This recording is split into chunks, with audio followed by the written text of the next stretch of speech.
It's a beautiful day in this neighborhood. Hey, who watched Mr. Rogers out there? Give it up, shout out for the one, the only Fred Rogers. Man, childhood, right? Crazy week in the markets. Yeah. Good to see all you guys in the chat. Thanks for swinging on by another Sunday. Do appreciate you being here. Hey, there's a lot of YouTube channels you could be watching and live streams you could be involved in right now, but you're with me here on this one, and I do thank you for that. Sincerely and seriously, I think so. I didn't take my hoodie off. Maybe I'll take it off if I get warm. Anyway, so love to see what you guys are buying. It's just been a very, very crazy week in the market, as we said.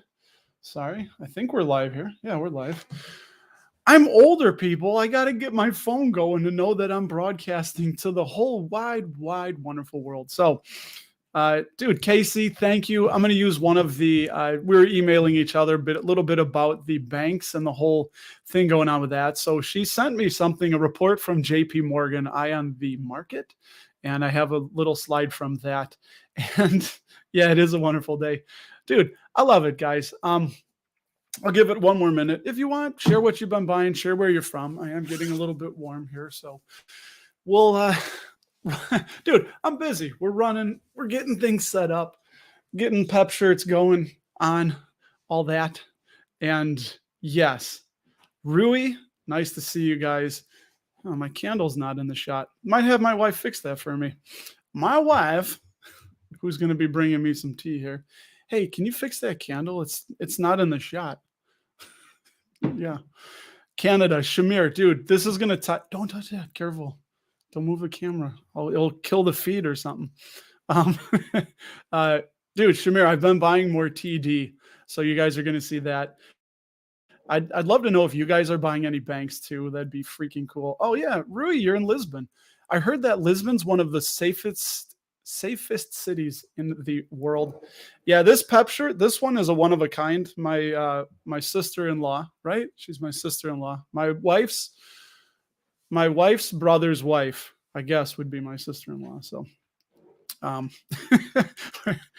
dude, James reporting from New Jersey. What's up, brother?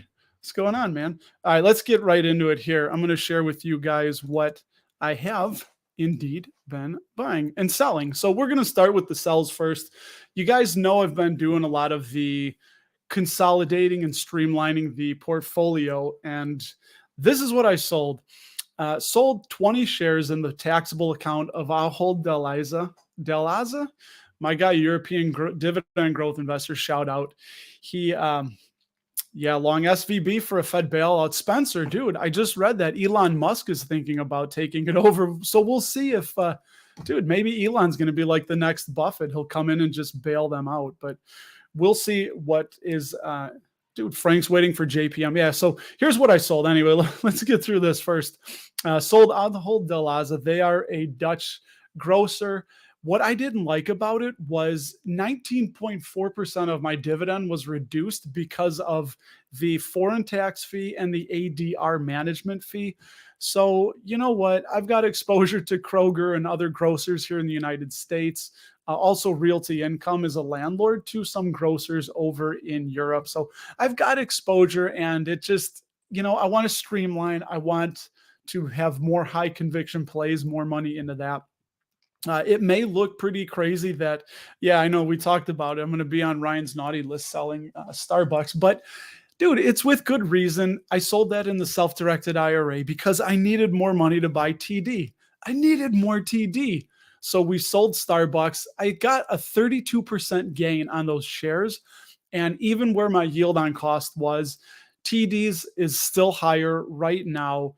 And I get the tax advantage of having TD by not having to pay that Canadian withholding tax on the dividends. So it just made sense. I still have 24 or 5 shares of Starbucks in the bridge account. And I think I still have a few shares in the Roth, but they're also inside of, I think, VVIAX, I believe. And nice, James. Love to see that, buddy. What's up, James? Mr. Martini. He's shaking. I hope you're not shaking.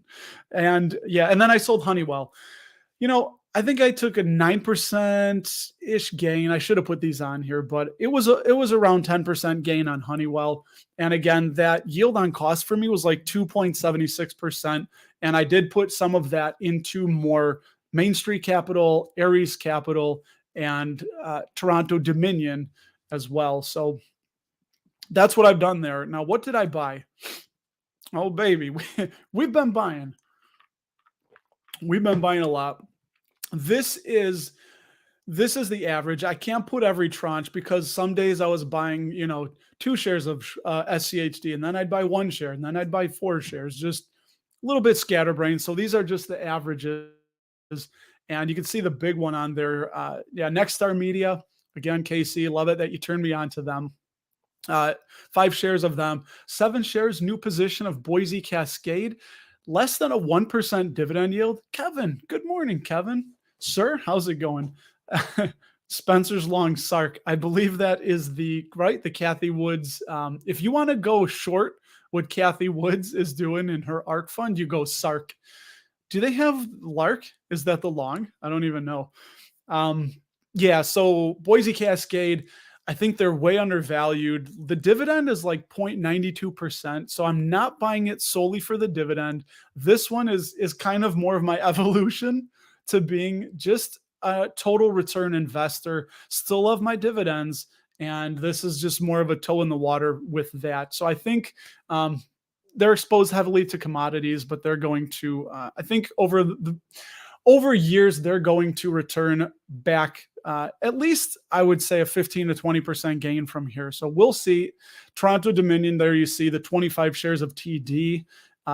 Again, we'll talk about them in a minute, and I'm going to share the JP Morgan Outlook section that Casey shared. There is a link below if you want to read that whole thing. It's a quick read. It came out March 10th. Really good, really solid. Ares Capital. By the way, the banks are well capitalized. Most of the big banks are not going to have this issue from what I can tell and as I understand it. There you go. You see the 5 shares of Ares Capital, 5 shares of Main Street Capital. The Simon Property Group, I got those back finally. December 30th, I sold my 10 shares out of the taxable account because they're a REIT. And if you don't know, the REIT dividends, they're a pass-through entity. So you're paying the taxes on those dividends. So they're not qualified. There's no special treatment for the REIT dividends. But if they're inside of a tax-advantaged account or tax-sheltered, like a Roth or a self-directed, then you don't have to worry about that. So I sold Simon Property Group at $116.41. My cost basis was right around $88, $89. And I took that capital gain, held on to it all this time, watched it run up to almost $130, right? But I'm stubborn. I wanted to buy them back cheaper than where I sold it at, and I had to wait. So it finally happened on Friday, and I bought those 10 shares at $114.61. So saved myself about, $20 there. Bank of Montreal, 1 share, bought them before the whole Silicon Valley banking thing started. I will look to add maybe a few more. Another share of Innovative Industrial that gives me 25. I wish again I was psychic. I could have waited. And then you see at the bottom, 37 shares of SCHD this week, averaged $74.82. And talking about Patty, your projected annual dividend income. So you see from what I sold this week, remember this is just this week, I lost $96 in Patty, the projected annual dividend income. And then I gained 302 from what I bought. So that was a net Patty gain of $206 just this week, finally. And the last thing I want to say about the banks, this is from the latest December 31st numbers from Silicon Valley Bank. Dude, this is where you got to be careful because everything looked rosy and great inside of their quarterly report, everything they had to say. And if you see their tier 1 leverage, it showed that they were well over the dark blue areas, which is the regulatory minimum. So they were saying, look, we're well capitalized. Nothing to worry about here. Dude, we have $2.2 billion of liquidity that can be downstreamed to the bank as capital. And shout out to KC. This is what Casey had sent from the JPM report. Again, the link to this report is down below where I got this from. Now, if you were to adjust for unrealized losses, meaning they didn't sell them, and from what I understand, they obviously realized the loss by having to sell those securities. Well, look at SIVB, Silicon Valley Bank, where the big red arrow is pointing down to. Wow, that paints a completely different picture. And there's a lot of big names on here. Nothing really to worry about. From what I can tell, JP Morgan, Citigroup, Bank of America, Wells Fargo, you go down the list. So I think unduly, a lot of the banks are just unfairly getting hit and hit big. So Shamir, perfect, man. Let's see that. I'm going to exit out that. So that is what was going on with the portfolio. Just a quick little insight on the bank, the whole bank thing. But yeah, Shamir, not worried about Canadian banks. They've been through a lot. If you guys don't know, Toronto Dominion, I'm sure you know the number off the top of your head, Shamir, but I believe they've been paying uninterrupted dividends for 166 years. And because I'm not a math whiz, I can't do that in the back of my head, but it's the 1859 or 66 or somewhere of the like there. I guess we could always pull up the calculator and do it there.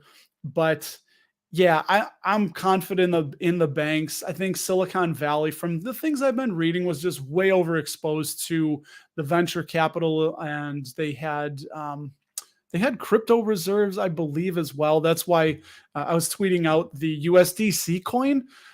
Man, if I was in crypto, I would, and I have a little bit, I would be so freaking worried because USDC is supposed to be a crypto coin that's pegged 1-for-1. So as I understand it, for every USDC token, it's supposed to be backed by $1.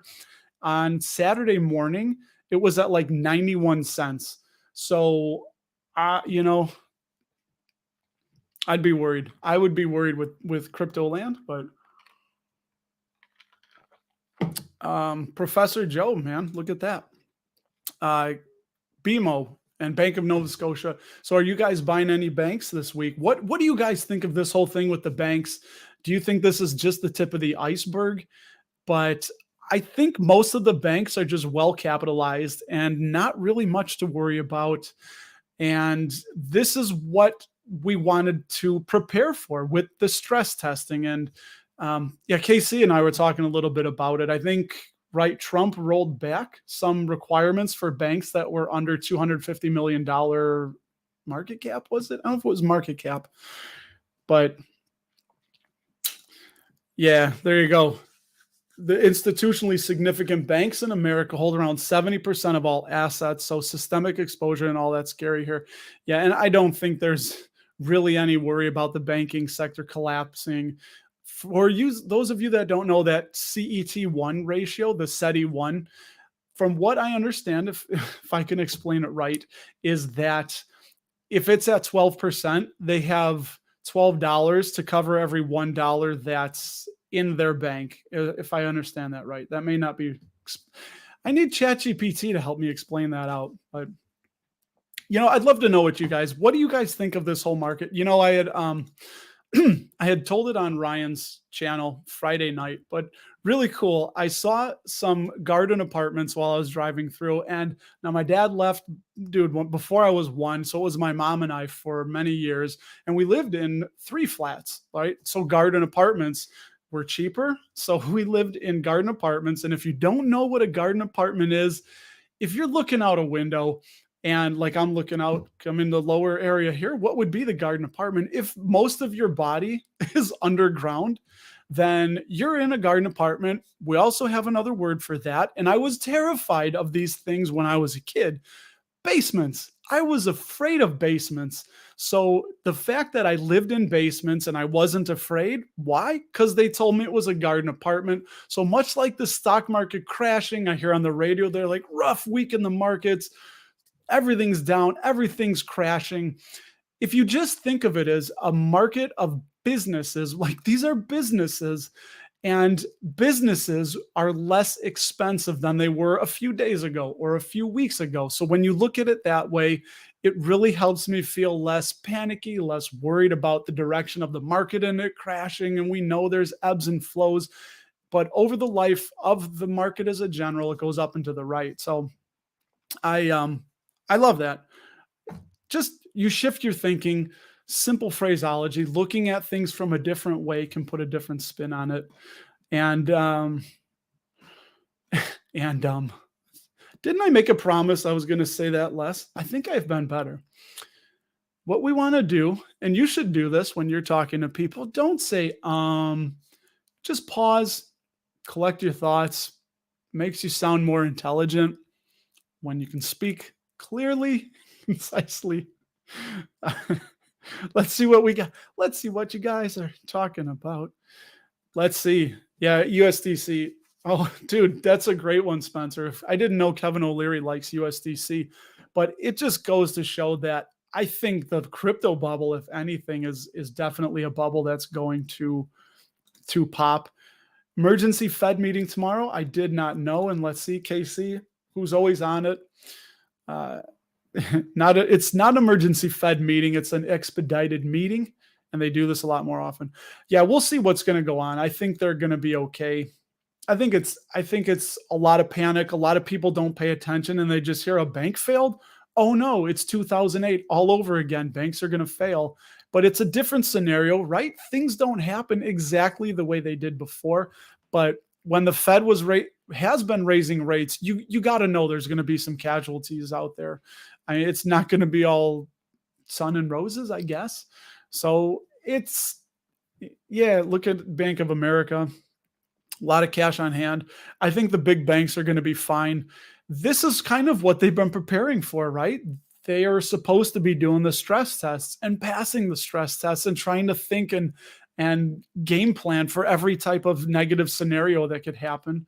But what do they say about risk? Like, how's that famous quote go? Risk is what you didn't plan for or couldn't think would happen. Like, that's risk, because if you can imagine it, then you can prepare for it. But it's those things we can't prepare for that we don't know about that is where the greatest risk lies. So yeah, it's kind of scary, right? When you think of it that way. How do you prepare for something you can't think is going to happen? I don't know, but it makes life interesting. It makes life interesting, because if we knew everything that was going to happen, I don't think life would be so interesting. So as an investor, this is fun. Okay, not fun for especially people that are going to lose their money, but you know what? It just goes to show, it's just a stark reminder that we never know what's going to happen in the market or in our lives. What else you guys seeing? What are you guys doing? Who can I put on here? Wells Fargo has higher non-performing and toxic assets. Harsha, interesting. I'd like to know. And if where did you hear that? Because that would be something I'd be interested in looking at. Yeah, USDC. Chris, thank you for that. Got pegged to like 86 cents, I believe. Yeah, dude, I think the bubble is sometimes bubbles take a while to deflate. It doesn't just happen overnight. And I still remember living through the dot-com bubble, crazy times. Even though I wasn't investing, I do remember people that were day trading, and they didn't want to let go of it after that whole thing popped. And it was like, I remember my uncle's friend, I just was back from the Navy in 99. And he was like, man, he's like, try this day trading. It's the simplest thing ever. If there is a .com, you buy it and you sell it like a week later. He's like, you'll make money. And he did, until that didn't work out. And he kept trying to do it and trying to buy the .coms. But yeah. Let's see. T Rowe price. I think they are solid. I think, let's see what they have an intrinsic value of. I'll travel with, let's bring you guys over to T Rowe price. They're a popular one. So let's see what intrinsic valuation is on T Rowe. Let's do it right here. We were looking at TD. Interestingly enough, check that out. So TD has a base case. This is just boilerplate for, sorry, let me hide your comment. I know, Streamception, you guys don't need to see that, but TD. So this is one of the things I like. And even at their worst case, which they figure 5 years of negative growth is still $74.41 intrinsic value, which is why I've been buying them. And the discounted cash flow value is $76. So 21% undervalued just on negative cash flow for 5 years, or what they're expecting if I've done that right. So let's see. Yeah, terminal growth, I'm negative 3.36% growth rate for the next 5 years and discounting it at 8%. So if that doesn't make sense, don't worry about it. I'm still learning. Oh, fantastic book. If you want this to make crystal clear sense, Joel Greenblatt's The Big Secret for the Little Investor, I believe is the name of it. Reading that free from the library. All right, on to T Row. It's like, quit dabberjawing, dude. You said T Row. You promised us T Row. Tro. Here comes T Row on Alpha Spread. Interestingly, they have a base case intrinsic value of $103.09. So while it says 2% overvalued, again, always remember there's no exact intrinsic value number. It's all a guess. It's all subjective. And we're trying to make best guesses here as investors.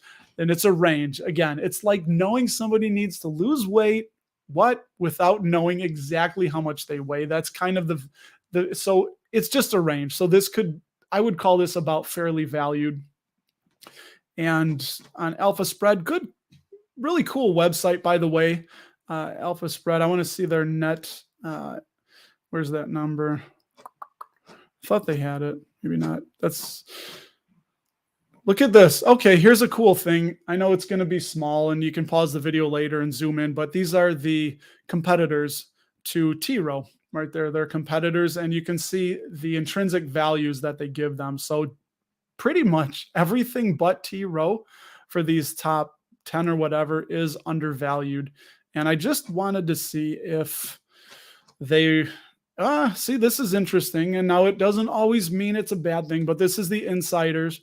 This is the executives, what they're doing. They've been selling shares of T Row price, 7.6 million sold, and it looks like none bought over the last 12 months. So just something to be aware of. A lot of these, and I don't, Casey, you could fill us in. Where is a good place to know if these were stock units that were rewarded or options? Things like that, performance-based, and they cash those in, right? Because they need money to live. I mean, obviously, that's really his name, Robert Higginbotham.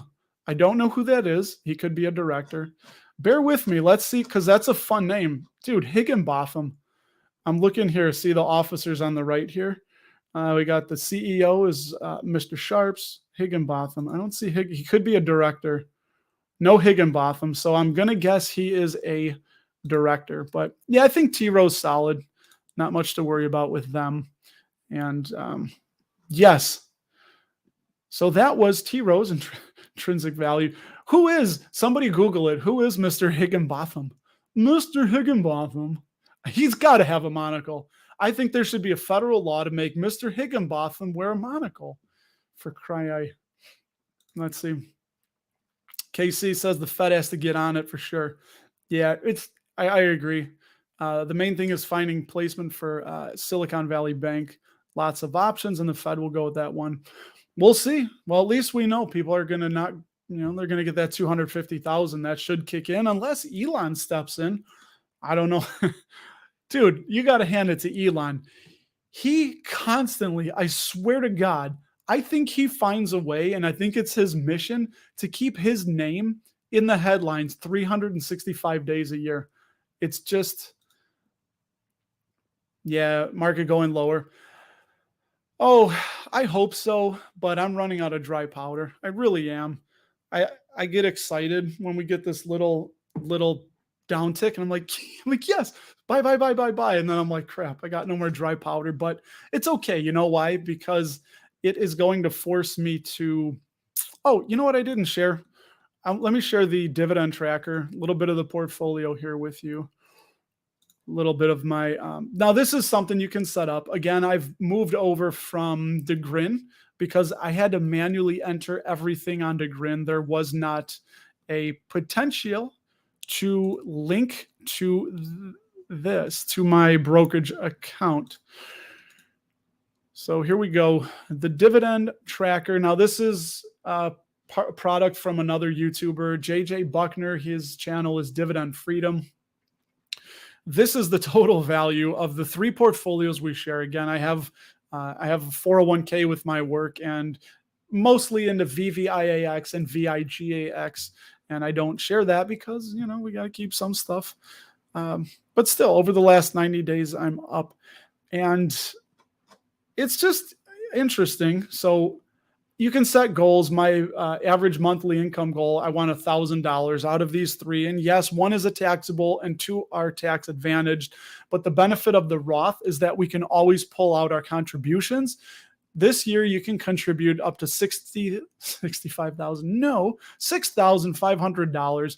And say you earn $7,000, you get up to $7,000. Well, you can still pull out that $6,500 and leave $500 in there, and that will be tax free. I think, or no, yeah, I don't know.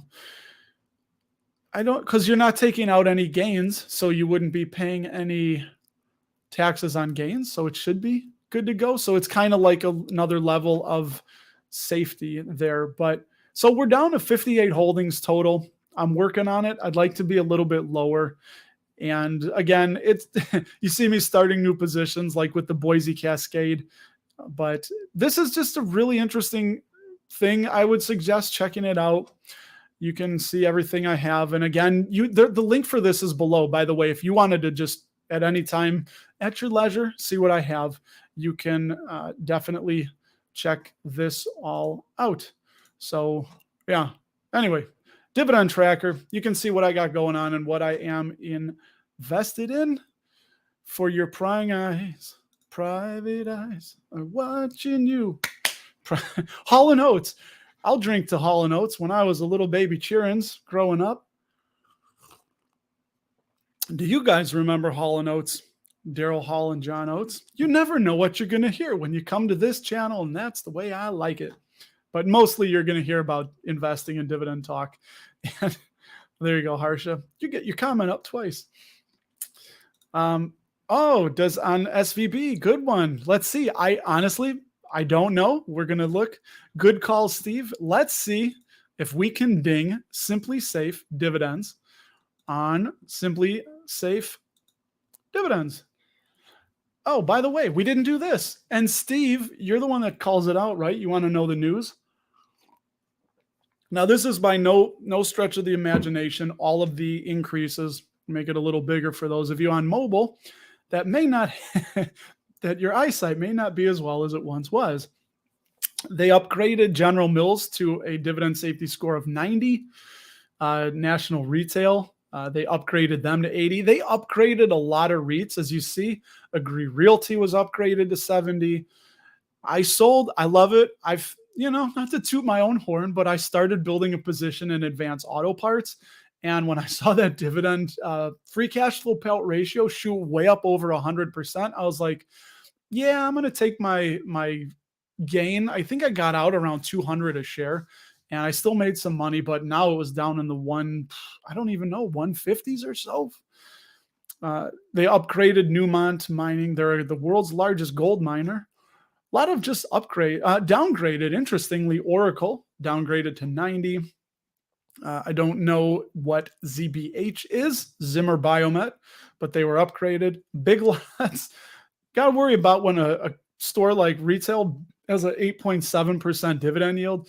Not very good. So I would be worried if you were in Big Lots. Made it too big. You've gone too big, man. Qualcomm, they raised their dividend 6.7%. WSR, Whitestone, I don't know them, but they're a shopping center REIT. Dude, Simply Safe just went hog wild and upgraded all the REITs and they upgraded some digital software companies like this. So many companies, Gen Digital downgraded, General Dynamics. They're on my chopping block. I may sell them because I do have them in other places. So I may be selling them this week if I need more dry powder. They raised their dividend 4.8%. There's the Realty Income upgrade I shared with you all, so you know about that. Celanese, because they bought the DuPont Mobility and Materials business, they were downgraded. They're going to work on that leverage, though, from what they say on their earnings call. Oracle, there you go, raised their dividend 25%. That's their 10th year of dividend growth. We're getting there, guys. Colgate-Palmolive, they're like a Canadian bank almost. They've paid dividends since 1895, 2.1% dividend increase, Colgate-Palmolive. And let's see, another upgrade, interesting, ticker MAC. I don't know this retail REIT. I don't know, they went on a bender and upgraded. And General Mills, they refresh an outlook on. So let's see what Silvergate, Silicon Valley Bank has. SVB Financial. So they don't pay a dividend, right? So they don't have a rating on them. Yeah, they don't pay a dividend. So interesting. Yeah, so they don't have any rating. Nothing to ding them on, but that's some news for you we got through. Let's see. Look at Harsha. Harsha thinks Wells Fargo's rotting from the inside. Huh. Yeah, didn't they have another scandal?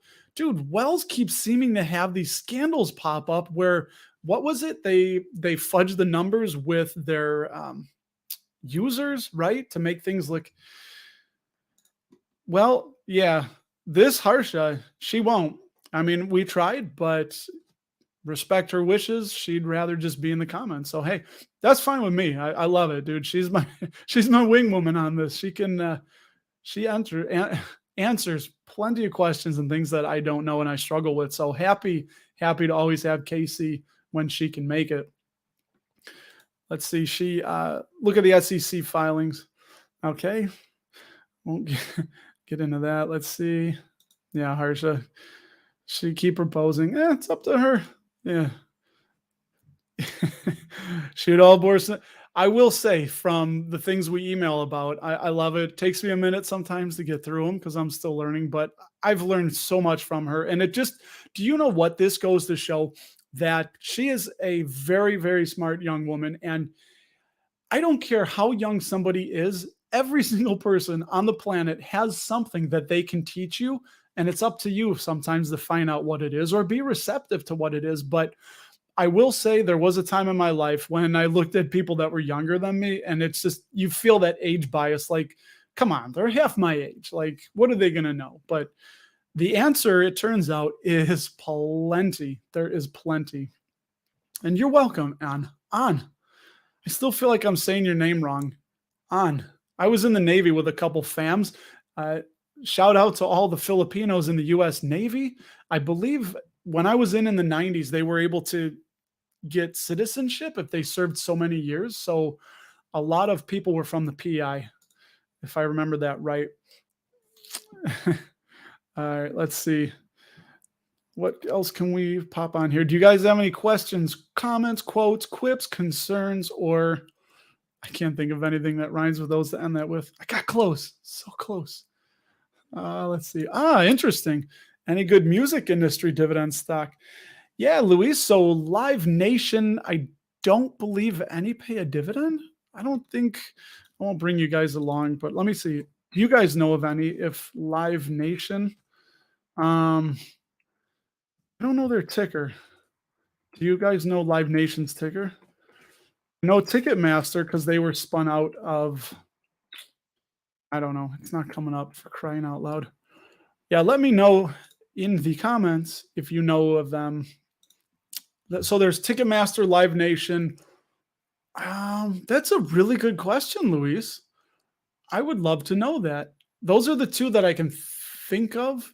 I don't believe they do pay a dividend, but I'm trying to think of any like equipment manufacturers or like, I don't think Gibson, I think they're owned by somebody. No, that's a good question, man. You've kind of stumped me on that. Yeah, I don't know. Yeah, great news on General Mills. I think they're solid. Just my kids, like I say, as long as my kids are under my roof, we're not going to let General Mills go out of business because, dude, my kids eat so much cereal. Hey, Cody, dude, we were just texting about Main Street Capital. He had a few questions about Main Street. And again, yeah, they're a little bit riskier. They're a BDC, but these BDCs, as I've been learning, the business development companies are built to have higher payout ratios. So uh, take a look at Main Street Capital, see if they're right for you. I didn't prescribe it. I'm just ideas we're sharing. And Aries Capital, now that they've fallen below 18 bucks, dude, that dividend yields over 10%. And I still say the higher the yield, the higher the risk, because the market usually recognizes that higher yields, you're going to need to take on more risk for that high yield and to own that.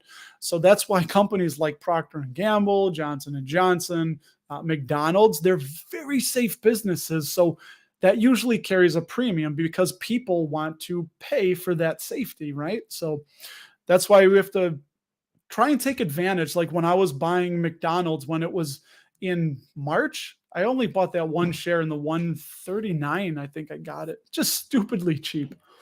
But that's why. This is why you can't be afraid of market crashes, because some of the most life-changing opportunities can present themselves in the midst of a bear market or a recession. And you just got to have that money and the discipline to actually buy it. And that's why we say, right, dude, we talk about buying businesses. Don't just think of the whole market's crashing, because too many people do that and they just sell. And it's like, when are you going to get back in? How do you know where the bottom is? Nobody, there's nobody like ringing a bell or waving a red flag saying like, okay, everyone, here's the bottom, So let's see, 3M, Harsha. Yeah. Below 100. I'm stubborn. It's getting there. I know KC thinks for her it would take the $60 range, but for me, I just, it's like Brokeback Mountain with me and 3M. I just can't quit them, So although I haven't been buying, I do have a very close eye on them. I've been watching them from afar, but I really would like to see low 90s. That's where I would love to buy 3M in the low 90s. So I'm keeping my eye out for that. Yeah, DKS, Harsha, that's Dick's Sporting Goods. Dude, yeah, they raised that dividend 105%, but it's still like, what, 2.5%? It's still kind of low, but that's not going to be all the time that they're going to do that. Shamir's got some Colgate as well. Did you guys see my short on how to own Guinness and free pints included? It felt a little clickbaity, but it's a short. But so the short of it is a pint of Guinness right now in the United States is about $7. And if you buy 2 shares of Diageo, ticker DEO, they'll pay total of $7.22 in a year. That dividend is twice a year, by the way. It's a semi-annual. And you can use that to buy a Guinness. Of course, you'd have to, pay your taxes on that. But anyway, it worked. It's a short, people. It's like a 30-second video, But Clorox, Clorox. By the way, I didn't share this on Ryan's channel. This here is I don't know. I'm going to do this. It's not going to zoom in. A Burt's Beeswax. You can tell. Burt's Beeswax is owned by Clorox. Now you know. So is Kingsford Charcoal and Hidden Valley Ranch. Those are brands owned by Clorox.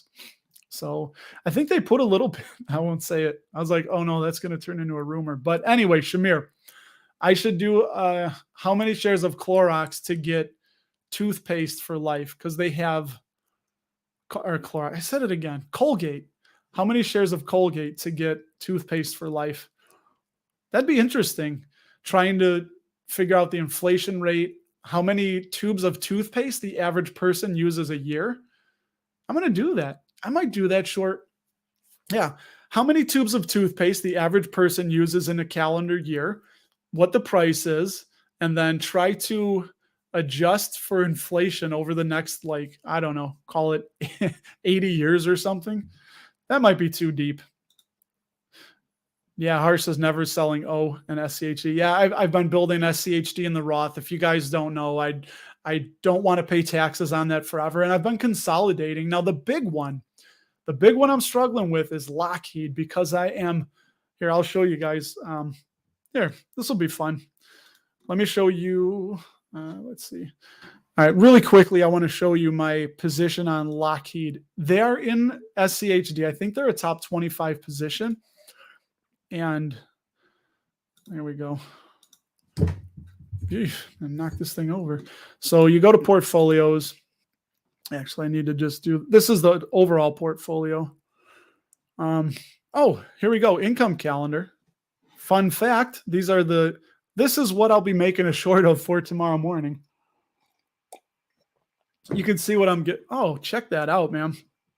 On Friday, March 31st, baby, 216 bucks. 115 from PepsiCo. I don't see, they mess up. I don't know if I'll be qualified for that Simon yet. I think I missed their ex-dividend. Oh no, March 9th. Yeah, I may have bought them on the ex-dividend date. Either way, whatever.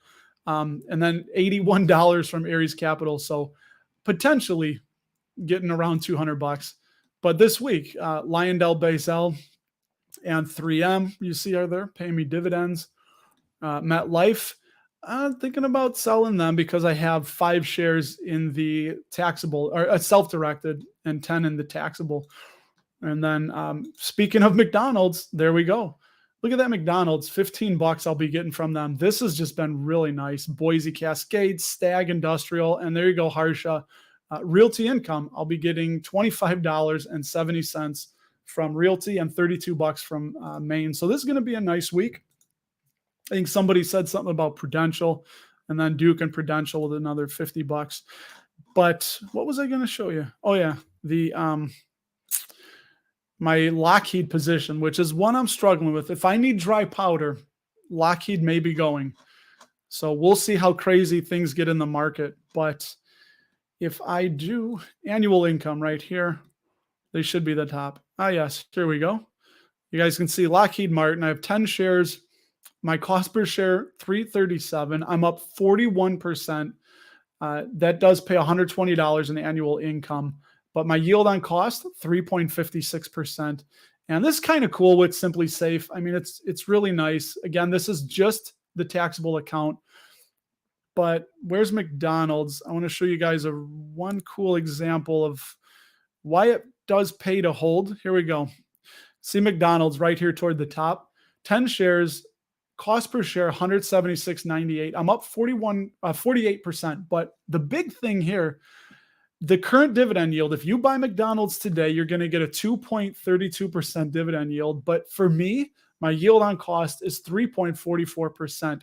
So this is what's cool. The more they keep raising, the more that will go up. And it's slow, but eventually that's going to get to 5% and 6%. And it's going to make it harder for me to sell. So yeah, you guys see what Lockheed, I'm debating on it. Of course, if the market drops and they start going down, my capital gain will be less because I'll have less of a gain. And all right, I'm going to see what you guys are rapping about. You got any questions? Is there anything you want to know? Let's see. What do you got? See. Oh yeah. Yeah, Luis, man, you guys keep pushing her. I've tried. I've given up asking Casey to come on, but hey, if she ever wants to, there's always an open invitation. So it's up to her. She doesn't think we don't see eye to eye on a less investing principles. Yeah, and you know what? That's cool. I love it because there's things Casey's disagreed with me on, and I love being challenged. I love it when somebody has high conviction, and there's such a great civil way to hash out and chew the fat over ideas, right? So what do you guys want to look at? If you want to know price and anything, interesting. I don't think immediately there's a risk of a dividend cut. Their payout ratio is now officially, free cash flow payout ratio is over 100%, which is why I did that video that it's a red flag for me. I'm not adding any more, but I'm still confident that they're big enough and they'll be able to handle it. We did see that Coca-Cola, which by the way, I was going to bring down an AHA. I'm drinking AHAs too. So the sparkling, that's their version of bubbly. But Coca-Cola was at, I think 119% free cash flow payout ratio. Let's look. How about everyone, instead of me just being like, oh, I think, let's just really quick, see what they were exactly when they were. Get out of this. Back to top. There's me trying to put in Live Nation. KO. Knockout. Mama said knock you out. All right. Make it bigger. 3.11% yield for Coke. Nice. That's kind of cool. I don't need any more positions. We are looking for, look at that. 103 years of uninterrupted dividends for Coca-Cola, 60 years of growth, but 8% 20-year CAGR. Okay, that's good. The number we want to look at here is right there, the free cash flow payout ratio. So for Coca-Cola, they went from 72% in 2015 to 93% in 16, 119% in 2017, and then we see it coming down, 109% in 18, and then 81% in 19 and 20, and then those are more manageable numbers, still a little bit high. And let's bring up Pep since we're here. By the way, if anyone wants to know, my wife says my grandkids will call me Pep Pep. So let's see. Come on, computer, you can do it. It's like, come on. Here we go. 111%. It had been coming down and it jumped up now to 111%. So something to keep an eye on. And, I think they're going to be okay in the long run, but dude, yeah, let's see. Keep an eye on it. LYV, thank you. By the way, you are on Twitter, SCHD Stan, right? Stan here, I think, right? You're trying to get to 1,000 shares of SCHD. Buddy, you're getting there. You're like, what, almost 600? Do you have any concerns that you're just going to hold that forever, right? Yeah, no, right way to invest. Everyone should do what they think is best. Nice. One thing KC did, I loved that she said, was with the semis, trying to understand that sector. And I thought I did, but when I really, really said, but I know what they do, but do I understand fundamentally what makes an Intel or an AMD have that competitive advantage that they're going to be able to hold for the next 5 or 10 years. And I can predict comfortably and reliably their cash flow. And it was like, I can't. I just can't. I know there's people that can.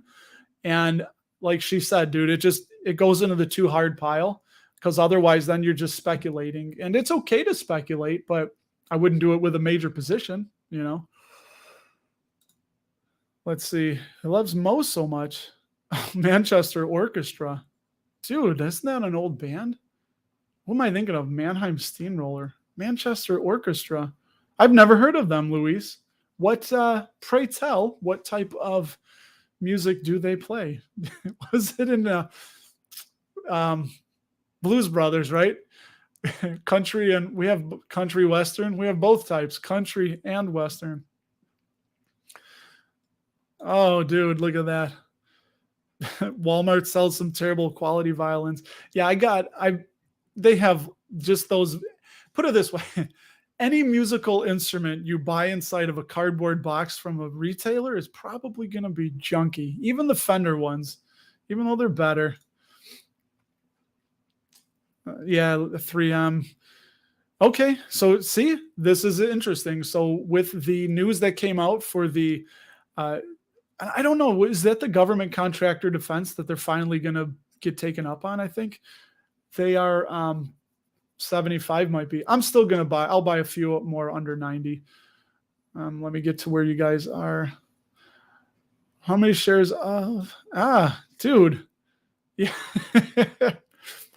Hey, you know what, KC? And I know it's a joke, but it's true too, because honestly, I've made so many videos that people don't want to see, but now, I'm trying to make what people are looking for, what they want to know about. And I can see it. It's why so many people just go from like when SCHD was hot, and lately Jeppy has been hot, and it's kind of like those things. And I'm going to do them too, because it'll get me out to more people. And then, you do those videos that how would I say it? I don't mind doing them, but it wouldn't be my first choice. But you know what? It's just kind of fun to have some videos blow up, right? But still, I enjoy this. I really love this, talking with all you guys and hearing your ideas and sharing some things on let's see, MetLife. Frank, I love to hear that, man. A bit too high. I don't know what they are. I'm not gonna. Let me see what the MetLife payout ratio is. Now, are you looking at earnings per share or the free cash? Because let me see here. Free cash flow payout ratio for MetLife, it says is 12%, but you can't look at that. So their earnings is 24%. What payout ratio were you looking at? Because I'm seeing 24% of the earnings payout ratio for MetLife. Let's see. Logan, love the Lyondell play. Yeah, I haven't bought much Lyondell lately, but that yield is what, almost 5% now, I think. I'd like to know that. Hey, look at this, man. Dude, salute, Jay. The Stennis was built. Buddy, I want to be kind here, but let me take a sip and collect my thoughts to not be too offensive. Oh, this is my dad mug, by the way. Dad, the kids got this for me, and I was like, who's dad? That's not me. So what I will say is I was in Norfolk, Virginia from January of 1997 until February of 1998. So I was there for 11 months. And to put it kindly, I heard once that Norfolk was the armpit of the Eastern Seaboard, and I find it hard to disagree with that. Although Virginia Beach, beautiful. Williamsburg, beautiful. Love that. But as far as Norfolk, yeah, so the Stennis was built, and then we sailed around the world, and we were home ported for the end of my Navy stint in beautiful, beautiful Coronado, California, which is San Diego. Oh, I miss San Diego. Yeah, enough of the reminiscing, right? Looking forward to having McDonald's, 3Ms, and Hershey on Wednesday. Cool, man. Cool. Oh, he's been eyeing. Oh, yeah, dude. Oh, getting close to that 50s, right? They're at 60. I think I saw them. I feel like I'm the only divvy investor that participates in these YouTube things that doesn't know. Oh, you don't own. Oh, dude. Yeah. I think they pulled your dividend investor card, right? You can't be a dividend investor. It's like yesterday I was at get together by my brother-in-law's house. And I said, you know what? I think I may be mistaken, but I think it's a federal law that you are required to have an Uncle Jim, an Uncle Bob, or an Uncle Tom, right? So shout out if you have an Uncle Bob, Jim, or Tom, because I have an Uncle Jim and an Uncle Bob. So let's see. Oh, can I check GSK? Here we go. Right before that, good thing to know the intrinsic values of everything you own. You know what? That's seriously, Casey. Yeah, I'll build on that by saying, if you could sum it up, it's like the way to successfully invest is to know what the value of something is and then buy it when it's below that value, right? That's kind of the easiest way. Obviously, easier said than done. So, oh, here. Yeah, why are you buying Nexstar if it's only a 60? I think they're way undervalued, and they don't know everything. So that's just their opinion, right? But dude, they got like $31 of free cash flow per share. Strong company.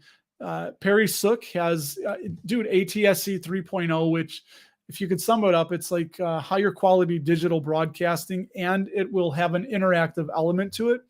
He wants to push into that, which, dude, you could do tie in like the gambling on that. But dude, their free cash flow per share is really strong. They're going to be going into an election year. I don't know why Simply Safe has them so low, but I don't think that dividend is in any. It's like a 12% payout ratio on the free cash. So, yeah, that's one of the reasons. What Rui? What do you want to know about GSK? Just Here, I will. That's too funny. I didn't even read that. Yeah. So KC said they're factually wrong on Nexstar. I agree. And again, take everything with a grain of salt. Even what I say with a grain of salt. Nobody knows what's going to happen. But wait a minute. What is this? Every comment ignored. What did I say? Logan, come back, buddy. Don't go. I'm doing my best. You know what? This is the problem. All right, let me we'll do GSK in a minute. But apologies, Logan. Man, I'll get caught up. Let me skim these and see here. Jeppy or JPQ. I don't know JPQ that well. Jeppy looks interesting. It's been around since 2020, so it's not even 3 years old. We can't backtest a lot of data, but it looks solid from everything I've seen. Trevon, yeah, I've been buying TD and BMO. Those are the two big ones. This week, I actually sold Starbucks and Honeywell so I could buy more Toronto Dominion. I think they're way undervalued, and I think they're a really safe bank. From everything I read, they're one of the safer banks to buy. Let's see. Let me get caught up with you guys here. Let's see. Okay, Manchester Orchestra. Can't fix the Schwab issues. Let's see. All right, let me get caught up with you guys. And again, I feel so bad if Logan, I did answer one of your questions earlier, Let's see what you guys want to know. Favorite railroad stock, Norfolk Southern dropping. I sold Norfolk Southern because I was not happy how they handled the whole East Palestine. Dude, I didn't like that. It left a bad taste in my mouth, and I took a little bit of profit and just sold them. I'm sure I hold them inside of one of my mutual funds, which is okay. I can't control that, but I can control what I do hold outright. So, good riddance. Yeah, here we go. Jay, Norfolk's garbage. Yeah, I don't. Oh, I'm talking about the railroad stock. He's talking about the city of Norfolk. He doesn't go on that side of the water much. Yeah, so there's the bridge, right? The Hampton Bridge. Or is it the Channel? No, the Channel. That's right. You go underground. Dude, I forgot about the Channel. Is that the Channel Tunnel? The Channel. I need a shirt that says I did the Channel. Let's see. Shamir is eyeing. Dude, the Canadian railroads. You guys are nice up there in Canada. He's been eyeing CSX. Interesting. That's right. They are supposed to merge with KC Southern. Okay. Rui, GSK, for you, buddy, I will do it. We'll go really, really quick here on GSK. Just get that intrinsic valuation for GlaxoSmithKline, which I do think they sold their, what did they sell? The consumer health business, right? Let's see what we get. And again, we can always play with the numbers, the discount rate, and all that, but I am just, we don't want London Stock Exchange. We want the New York Stock Exchange. So that's pretty substantial. They give them an intrinsic value of $70.67 on the base case. That's with 0% terminal growth rate. So that's just flat, steady Eddie of things for the next 5 years hold right now. I think they're using a discount rate of almost 9%. And on the worst case, they got $48. So still 30% undervalued. And Glaxo right now, really tiny up here, $33.59. So that is your intrinsic. And I lied. Let me see. Sorry, if I always love seeing what management's doing if they're buying their own company back, which should be not here. They don't have it. Awesome. But you can look at their competitors. Pause the video if you want to see this and zoom on in for some valuation, intrinsic valuations. Yeah, I'm surprised they don't have that. I guess they don't have that for every company. Oh, well. Oh, dude. Here we go. I got Felipe. How do we put you on, buddy? There we go. Vested in SCHD, would there be any chance of Schwab breaking?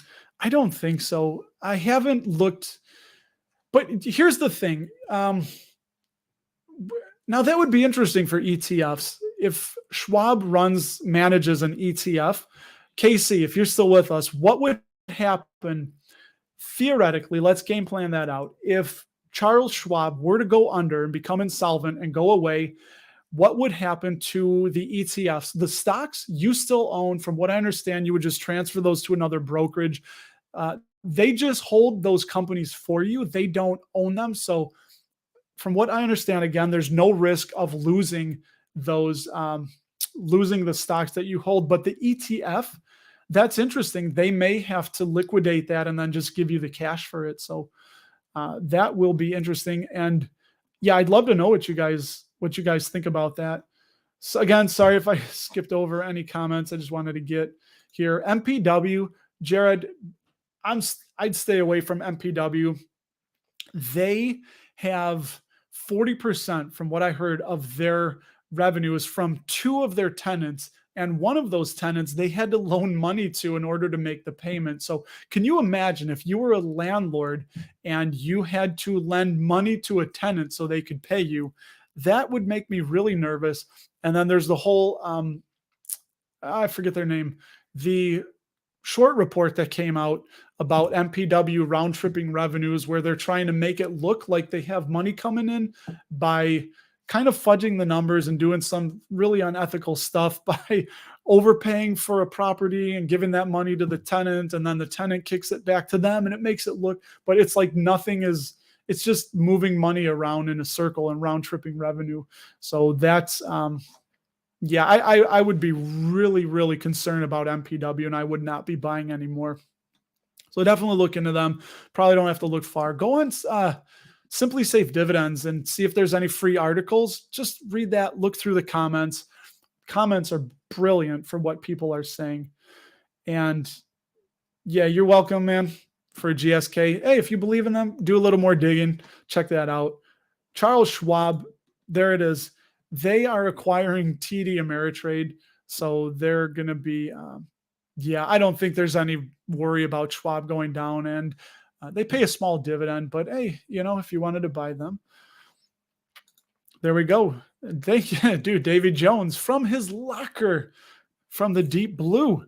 GSK is great. Their HIV drugs are competing with Gilead. That's GILD. That's Gilead Sciences. Who is going to be going ex-dividend this week? Sign up for the newsletter below. I pick out a handful of companies going ex-dividend over the next week. And you know what the problem is when I do my screener, it doesn't show up for the week in advance. So I do this on Sunday night. So anything going ex-dividend tomorrow on Monday, you would have had to buy Friday. If you don't know how the ex-dividend date works, you have to hold those stocks on the ex-dividend date. You cannot buy. So if a company goes ex-dividend on March, today's the 12th. So if a company goes ex-dividend on the 13th, you cannot buy it on the 13th. You have to hold it the day before in order to qualify for the next dividend. So fun fact, when you see that ex-dividend date. Yeah, Realty Income, been investing in 2 separate transactions. Yep, convenience stores, you got the vertical farming, Plenty, right? Which is on the East Coast. They have also acquired gaming. If you remember, they did the sale leaseback with Wynn Encore and Boston Harbor. They did. So that was their first foray into gaming. You know, I wonder, it's just when are they going to get into like experientials, like water parks or stuff like that? That may be coming, but you're right. And then also with the dentist office, things like consumer focused medical facilities, they want to get more into that too. And then also don't forget about Italy and Europe, the wholesale, the name escapes me, but they bought 7, I think, of the, it's like if Costco and I forget, it's like a Costco out there in Italy. It's really big. So they are really trying to expand. Sumit Roy, their CEO, fantastic. If you guys haven't listened to an earnings call, I really enjoy Sumit Roy. I think phenomenal job, really well-run company.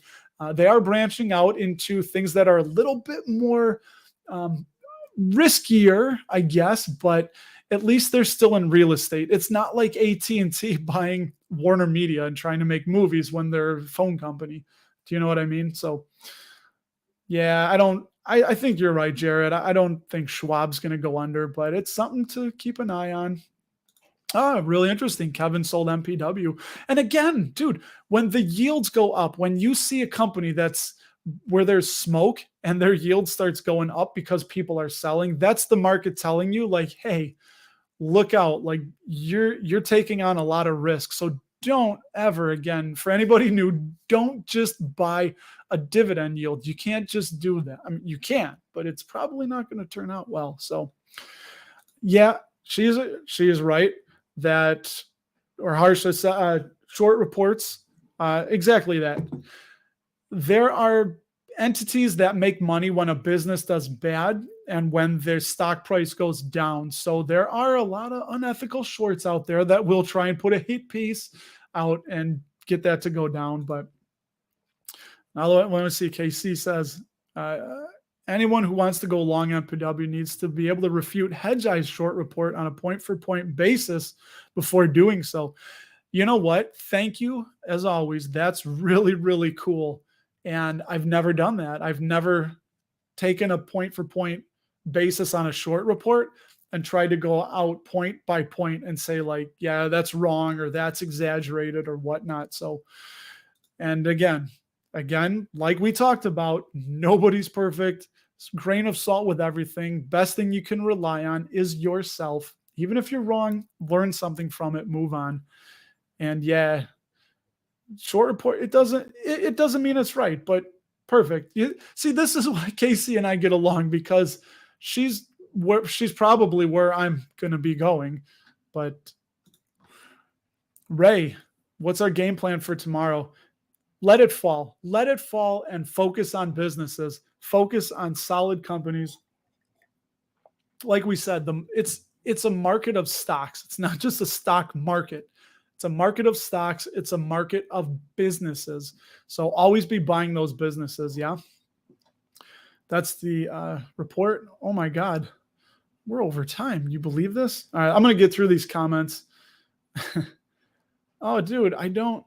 Oh, there we go. At first I saw it. I was like, dude, I don't speak Portuguese.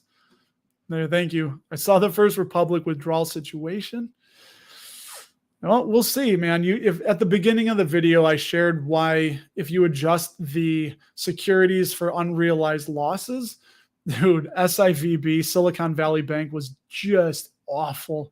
Thank you for sharing that, Casey, again, about Schwab going under.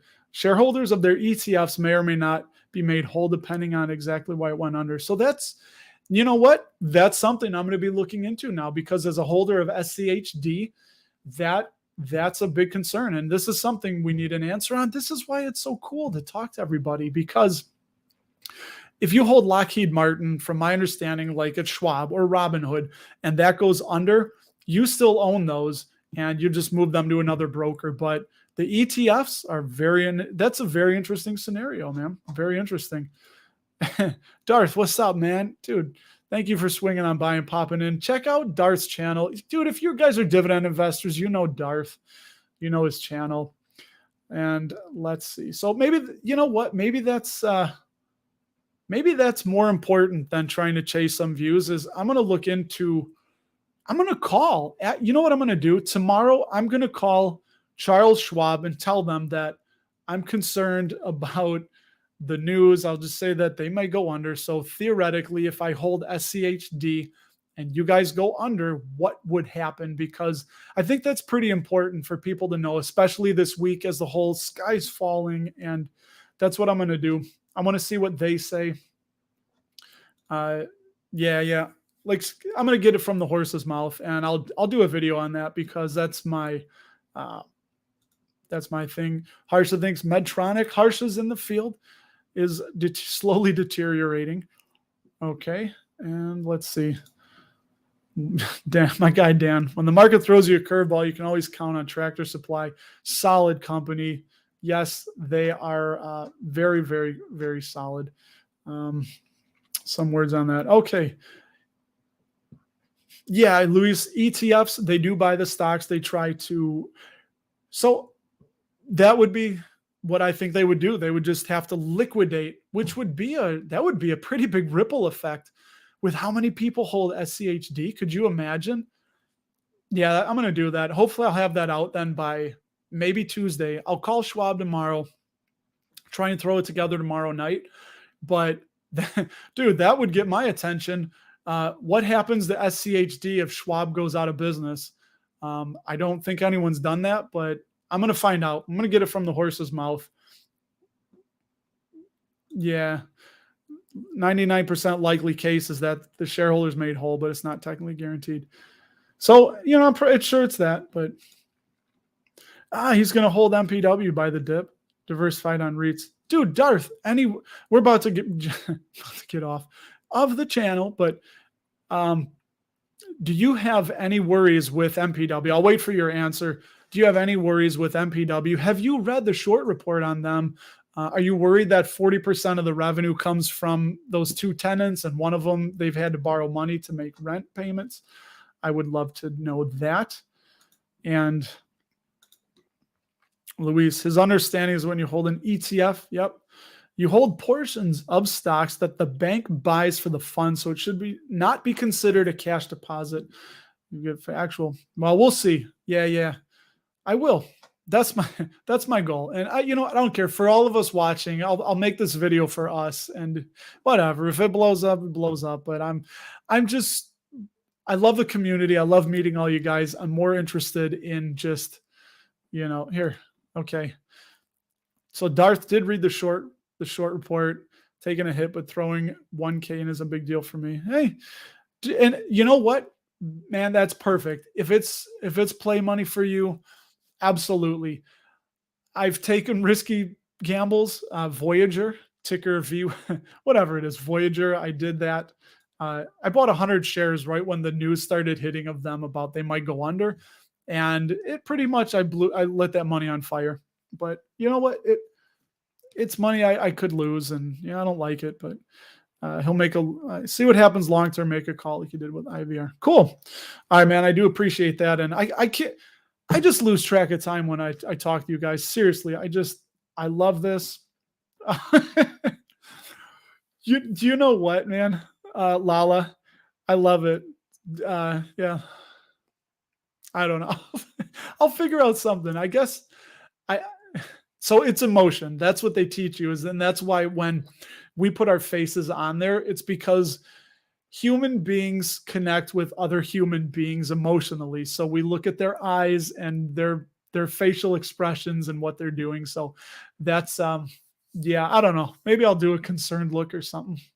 I'll take a few pictures today. I need new pictures for the thumbnails. So, all right, here we go. We'll end with this. If an ETF company fails, the remaining shareholders would receive their money, most likely in the form of a check for whatever amount was held in the ETF. Cool, man. I'll probably share the Investopedia, which, by the way, did any of you, I could just keep going. All right, we're going to stay on for the next 5 hours here, but yeah, Felipe, I will do that. If you wanted to own Investopedia, look up ticker IAC. They own Investopedia. IAC, they don't pay a dividend. I talked about them in a recent video, and I love it that they, look at this. Yeah, Harsha, it's growing on us above 60. Yeah, we'll see. We'll take it as it goes. Here we go.